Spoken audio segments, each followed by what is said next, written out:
오늘 수요 찬양 예배 말씀 공부는 사사기 19장 전체를 살피도록 하겠습니다. 사사기 19장 1절부터 30절까지 읽으시고 윤리적 타락이라는 제목으로 말씀을 함께 공부하겠습니다. 오늘 이 사사기 19장 본문을 좀 쉬운 말로 풀어서 제가 다시 한번 전체를 읽도록 하겠습니다. 아마 내용 파악에 많이 도움이 되리라 생각을 합니다. 오늘 이 사건이 일어날 당시에는 이스라엘에 왕이 없었다. 한 레위 사람이 에브라임 산지 외딴 곳에 살고 있었다. 그는 유다 베들레헴 여자를 첩으로 데리고 살았다. 그러나 그 여자는 레위 사람에게 나쁜 짓을 저지른 후 그를 떠나 유다 베들레헴에 있는 자기 아버지 집으로 도망가 버렸다. 그곳에서 4개월 머물러 있었다. 그 여자의 남편은 자기 첩을 데리고 오고 싶어서 자기 종과 함께 나귀 2마리를 끌고 길을 떠났다. 레위 사람은 그 여자의 아버지 집에 도착했다. 그 여자는 레위 사람을 들어오게 했고 여자의 아버지도 그를 보고 반가워했다. 그의 장인 곧 그 첩의 아버지가 그에게 그곳에 머물러 있으라고 구원했다. 그래서 레위 사람은 3일을 그곳에 머물러 있었다. 4일째 되던 날 그들은 아침 일찍 일어났고 떠날 준비를 했다. 그러나 그 여자의 아버지가 그에게 말했다. 음식을 좀 먹고 기운을 차린 다음에 떠나게. 그래서 두 사람은 함께 앉아 먹고 마셨다. 그런 다음 그 여자의 아버지가 그 사람에게 말했다.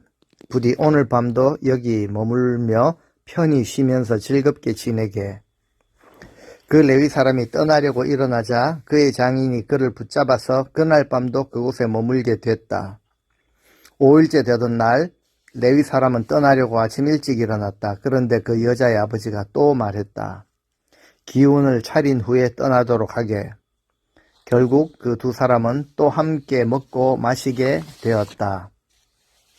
그리고 나서 그 레위 사람이 그의 첩과 그의 종과 함께 떠나려고 일어나는데 그의 장인이 그에게 말했다.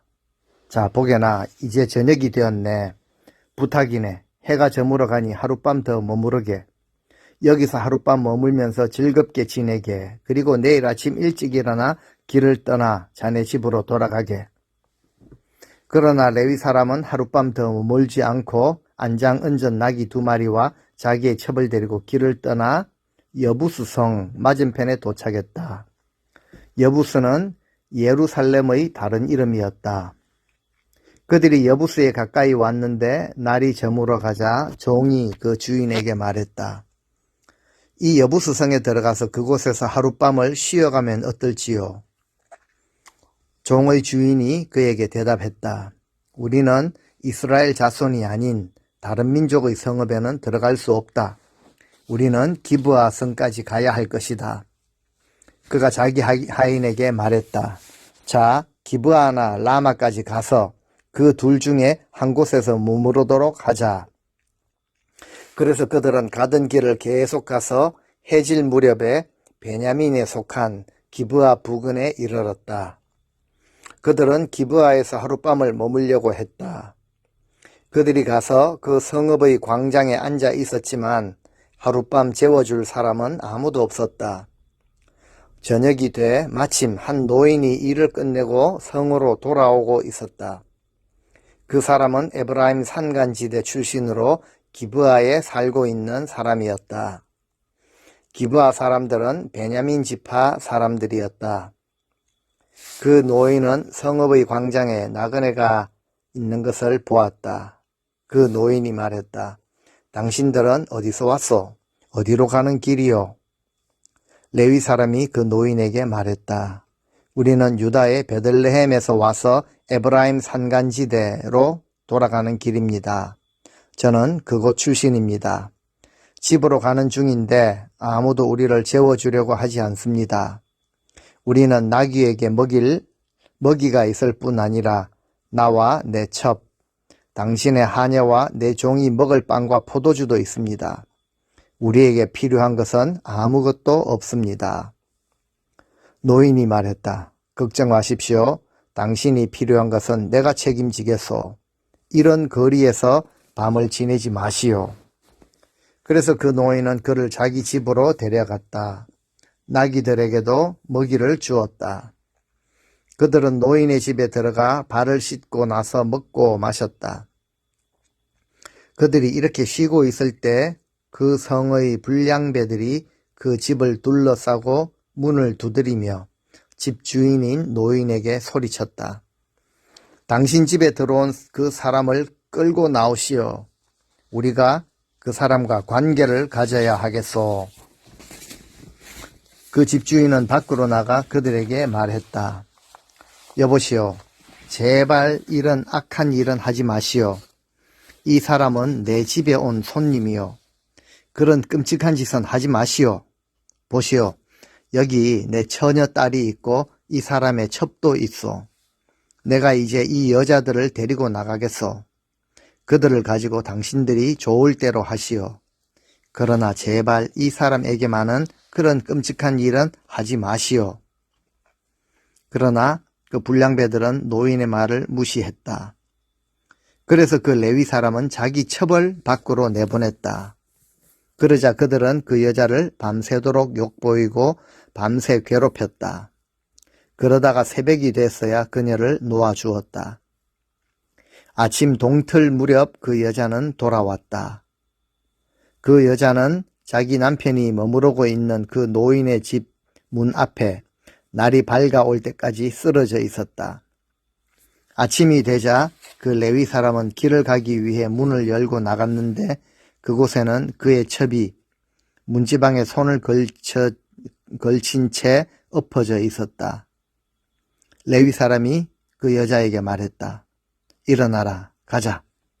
그러나 여자는 아무 대답이 없었다. 그러자 레위 사람은 그녀의 시체를 나귀에 싣고 자기 집으로 갔다. 그 레위 사람은 집에 도착하자마자 칼을 꺼내 자기 첩의 몸을 12토막으로 잘라 그것들을 이스라엘 12지파에게 전 지역에 보냈다. 그것을 본 사람들마다 말했다.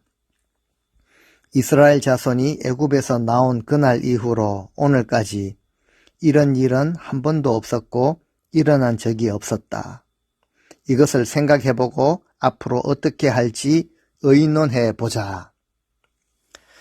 이것이 조금 쉬운 말로 제가 다시 한번 읽어드린 오늘 본문의 내용입니다. 기가 막힌 내용이 나타나죠. 오늘 본문 역시 1절에 이렇게 시작합니다. 이스라엘에 왕이 없을 그때라는 표현으로 시작이 됩니다. 하나님께서 왕이심을 불편하게 여기고 하나님을 진정한 왕으로 인정하지 아니하는 자는 분명히 그 자리에 우상을 두거나 자기 자신을 두게 됩니다. 우리는 앞에 17장, 18장을 통해서 미가의 집안에 일어난 그 기가 막힌 이야기를 살펴보았습니다. 하나님을 왕으로 인정하지 않던 시대에 벌어진 영적 타락에 대해서 살펴보았습니다.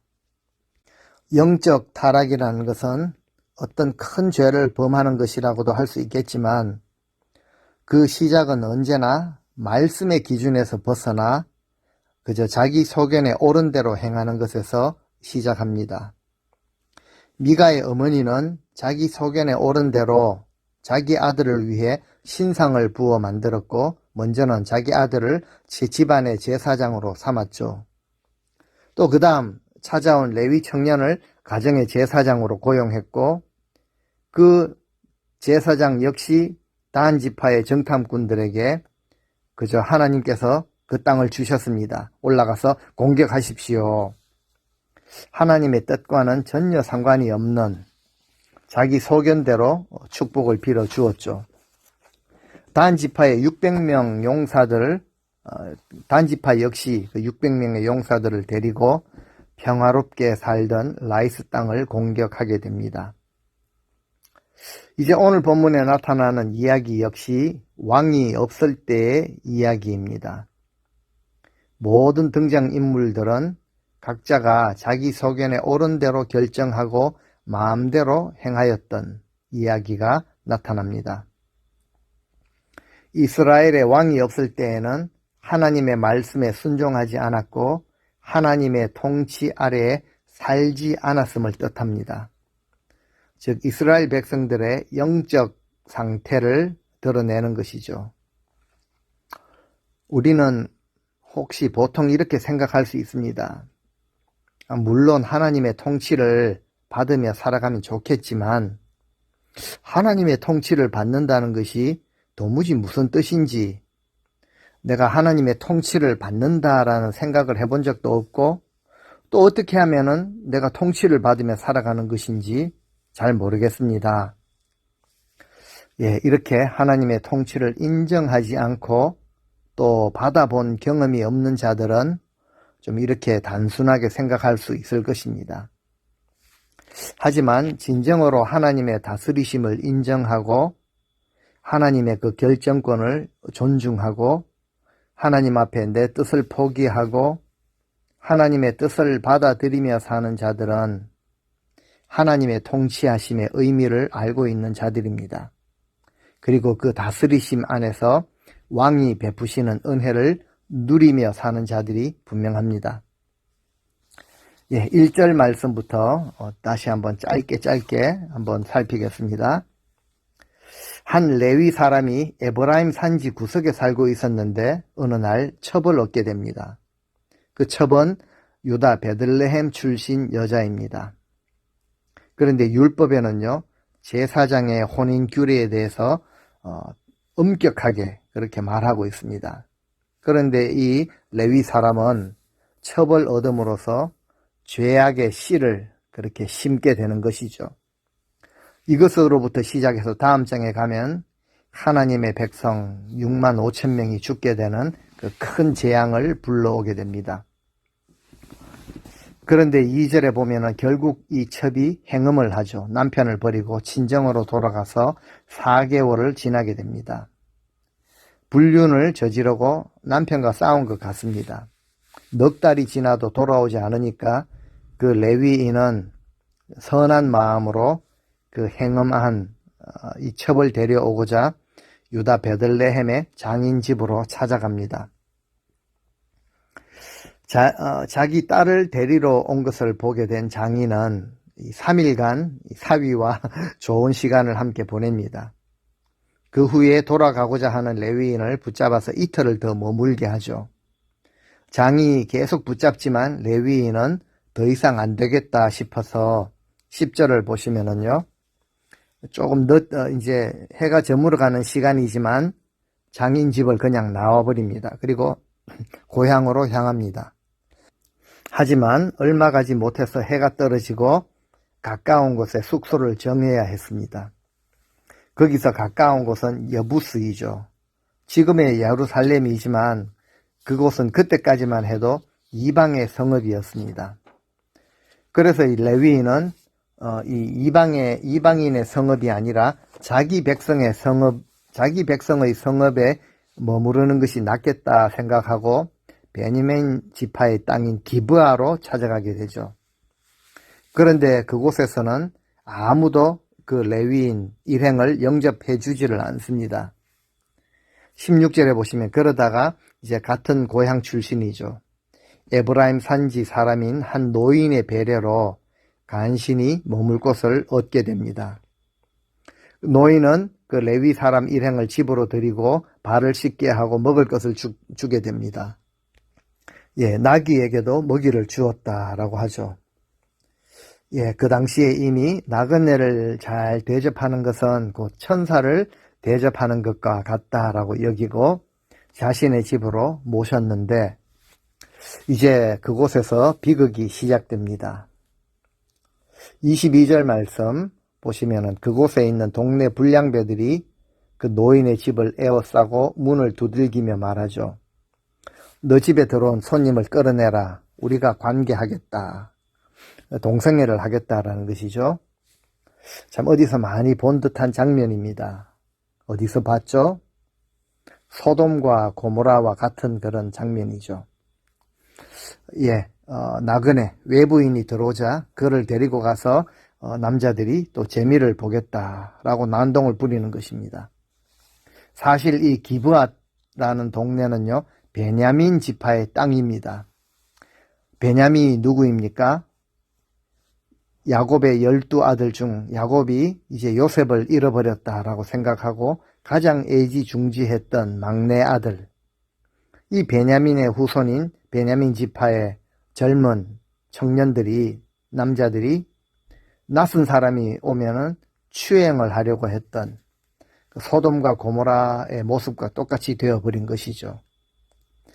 23절에 보면 그 노인이, 집주인이 말립니다. 그런데 흥분한 청년들은 말을 듣지 않죠. 그런데 24절에 보면은 그 집주인인 노인이 소돔과 고모라 땅에서 롯이 했던 것과 똑같이 말하고 행동합니다. 처녀인 자신의 딸이든지 이 레위 사람의 첩이든지 여자들을 데리고 가서 마음대로 하라 라고 넘기려고 하죠. 그런데 불량배들은 막무가내로 남자를 끌어내라고 고집합니다. 25절에 그들의 행패로 인해 곤란한 상황이 되자 결국 레위인은 자신의 첩을 그 사람들에게 내주는 것으로 문제를 해결하려고 합니다. 26절, 그 첩은 밤새도록 베냐민 남자들에게 능욕을 당하고 죽게 되죠.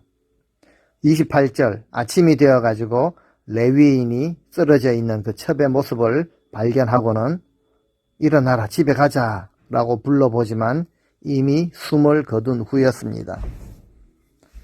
이 사실에 분개한 레위 사람은 자신의 집으로 돌아가서 그 첩의 시체를 12조각으로 나누죠. 그리고 이스라엘 각 지파 사방에 보내게 됩니다. 이 사건을 보게 된 이스라엘 온 지파가 함께 분노하게 되죠. 마지막 30절에 보면은 이런 집단 성폭행은 출애굽한 이후로 우리가 처음 보았다라고 하면서 모든 국민이 분노하게 되고 결국 이 레위인의 윤리적인 타락으로 인해 이스라엘 지파 간의, 형제들 간의 전쟁이 시작됩니다. 그리고 다음 장에 넘어가면 6만 5천 명이 죽임을 당하게 됩니다. 이 레위인의 모습을 살펴보았습니다. 하나님께 소명을 받은 레위인으로서 자신이 행하는 그 일에 대한 결과를 볼 수만 있었더라면 그는 애초부터 첩을 들이지 않았을 것입니다. 하나님의 다스리심을 받아 자기에게 주신 그 레위인으로서의 직무를 잘 감당하는 인물이 되었을 것입니다. 그런데 레위인임에도 불구하고 그는 시작부터 자기 눈에 좋아 보이는 대로 첩을 두었고 사명은 뒷전으로 물리치고 불륜을 저지른 첩을 또 찾겠다고 길을 찾아 나선 것이죠. 그리고 그 일에 대한 끔찍한 결과를 오늘 말씀을 통해 보게 되었습니다. 어떻게 하면 우리 인생 이와 같은 미가의 집안에서 일어났던 이런 영적 타락, 또 레위 사람에게서 보게 되는 이 윤리적인 타락, 이것에서 벗어날 수가 있겠습니까? 우리는 우리가 가는 길을 돌아볼 수 있어야 합니다. 우리 인생 역시 지금 내가 가고 있는 길의 끝에서 무엇을 만나게 될 것인가 라는 결과를 만약 우리가 보고 있다면, 볼 수 있다면 지금 우리 삶의 자세가 크게 달라질 것입니다. 어떤 분들은 정반대로 달라질 수가 있을 것입니다. 말하는 것, 행동하는 것, 마음에 품고 있는 기대와 소망도 크게 달라지게 될 것입니다. 우리 인생의 가장 큰 약점이 무엇이라고 생각을 하십니까? 돈이 없는 것, 능력이 많이 부족한 것, 세상 말로 스펙이 많이 모자라는 것, 이것들 아닙니다. 우리 인생의 가장 큰 약점이 무엇인가 하면은 우리가 행하는 그 일의 마지막, 그 결국을 우리는 보지 못한다라는 사실이죠. 그래서 성경은 말합니다. 이 일의 결과를 내가 조절하려고 하는 것이 아니라 그냥 하나님께 맡기고 그저 우리에게 허락하신 사명을 붙들고 충성으로 감당하는 것, 그리고 그때 얻게 되는 결과에 대해서도 분명히 말하죠. 생명의 면류관을 우리에게 주신다라고 약속을 하십니다. 출애굽한 백성들이 모세가 죽은 후 여호수아와 함께 약속의 땅인 가나안으로 들어갔을 때 땅을 분배받게 되죠. 그때 하나님은 모든 지파에게 동일한 명령을 내리십니다. 가나안의 모든 족속을 진멸하라라고 하십니다. 그런데 12지파 중에 2개의 지파, 베냐민 지파와 단 지파는 그 명령을 도무지 지키지를 못합니다. 땅을 정복하라는 사명을 감당하지 못하게 됩니다. 베냐민 지파는 예루살렘에 자리 잡고 있었던 여부스 족속들을 쫓아내지를 못했습니다. 그런데 이것이 결국 얼마나 큰 불행을 불러오게 되었는가 보여주고 있죠. 단 지파 사람들도 아모리 족속을 진멸하지 않아서 결국 자신들이 산지로 쫓겨나게 되는 모습을 보게 되죠. 거주할 곳을 잃어버리고 하나님이 주신 기업은 분배를 받지 못하고 그냥 평온하게 살아가는 백성들을 학살까지 하는, 자기 소견에 옳은 대로 살아가는 자들이 되어버린 것입니다. 그래서 18장에는 12지파 중에 자기 소견에 옳은 대로 행하였던 단 지파의 패역한 모습을 소개했다면, 오늘 19장에서는 하나님의 명령에 순종하지 않았던 베냐민 지파의 패역한 모습을 보여줍니다. 그리고 그 결과 베냐민 지파가 어떻게 파멸에 이를 뻔했는지를 이제 이어지는 20장에서 보게 될 것입니다. 하나님께서 그 택하신 이스라엘 백성들을 온전한 하나님의 백성으로 세우기를 원하심에도 불구하고 백성들의 모습은 어떠했습니까? 하나님이 왕이 아니라 더 이상 어떤 왕권을 가지신 분이 아니라 각자가 자기 소견에 옳은 대로 살아가고자 하는 이런 모습으로 인해 그 백성들 가운데 끊임없이 영적으로 도덕적으로 타락하게 되는 패역한 백성이 되어버린 것이죠.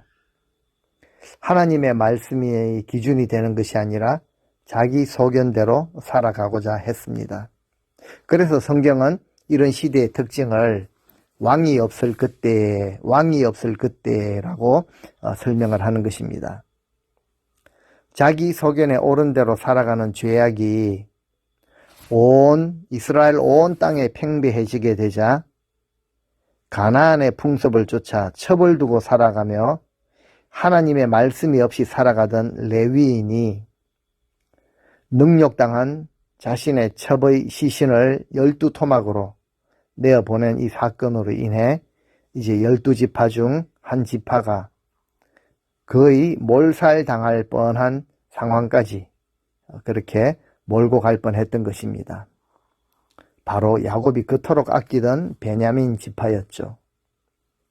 그 후손들의 모습을 보면 소돔과 고모라를 꼭 닮아 있는 패역한 그런 모습이 되어버렸습니다. 형제가 형제를 죽이는 동족 상잔의 비극이 시작됩니다. 이 끔찍한 이 시대의 모습을 성경은 이 가장 부패한 시대인 이 시대를 기브아의 시대라고 그렇게 칭하고 있습니다. 호세아서 9장 9절을 보시면은 이렇게 표현합니다. 그들은 기브아의 시대와 같이 심히 부패한지라. 그렇죠. 영적으로, 도덕적으로, 윤리적으로 심히 부패한 때가 바로 이 시대다라는 것이죠. 여호와께서 그 악을 기억하시고 그 죄를 벌하시리라. 그렇습니다. 이 타락의 부패한 죄악을 하나님께서 벌하신다라고 성경은 말하고 있습니다. 왕이 없었기 때문에 죄를 그다지 심각한 죄로 여기지 않았던 시대입니다. 윤리적 타락의 죄가 사회 전체에 팽배한 때였습니다. 물질과 쾌락과 자기 만족이 인생의 목적이 되어버린 시대입니다. 나에게 얼마나 도움이 되었는가를 통해 한 사람의 가치를 평가하는 시대였습니다. 하나님 앞에서 살아가기보다는 스스로 하나님이 되고자 했던 시대였습니다. 자기 속견에 옳은 대로 말했고 그대로 생각을 했고 옳다고 생각하는 대로 행동했던 시대였습니다. 하나님 없이 살아가는 것이 전혀 불편하지 않은 시대였습니다. 죄악에 빠져 살면서도 모두가 다 그렇게 살아가니까 모두가 이러니까 나도 괜찮을 것이다 라고 생각했던 영적 무감각이 모든 이런 감각들이 무뎌질 대로 무뎌진, 무너질 대로 무너진 그런 시대였습니다. 그래서 이제 이것을 기브아의 시대다라고 표현을 하는 것이죠. 지금 우리 시대를 보는 듯합니다. 모든 것이 혼란한 시대죠. 이런 시대에 우리는 또다시 우리 스스로에게 한 가지 질문을 던져보게 됩니다. 과연 내 삶에 왕이 계신가? 하나님이 진짜 우리의 왕이 되시는가?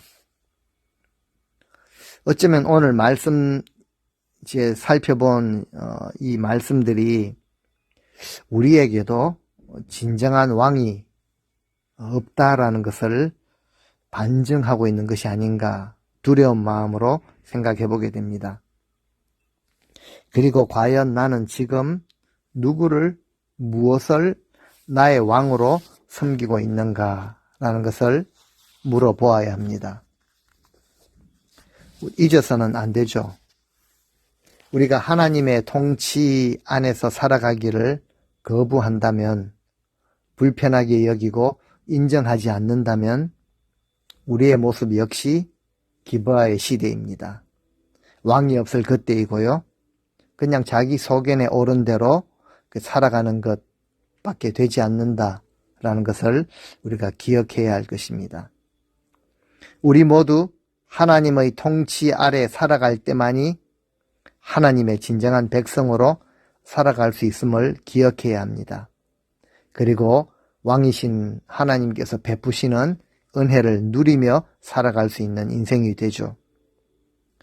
하나님의 통치 아래에 살아갈 때 비로소 우리는 물질보다, 성공보다 생명을 더 귀하게 여기며 살아갈 수 있게 된다라는 사실도 기억해야 합니다. 우리 남은 인생 하루하루 왕이신 하나님을 늘 인식하고 그분의 음성을 듣고 그분의 결정을 따르시고 내 소견이 아니라 하나님의 통치 안에서 살아가시는 우리 모든 성도님들 되시기를 주님의 이름으로 축원드립니다. 아멘.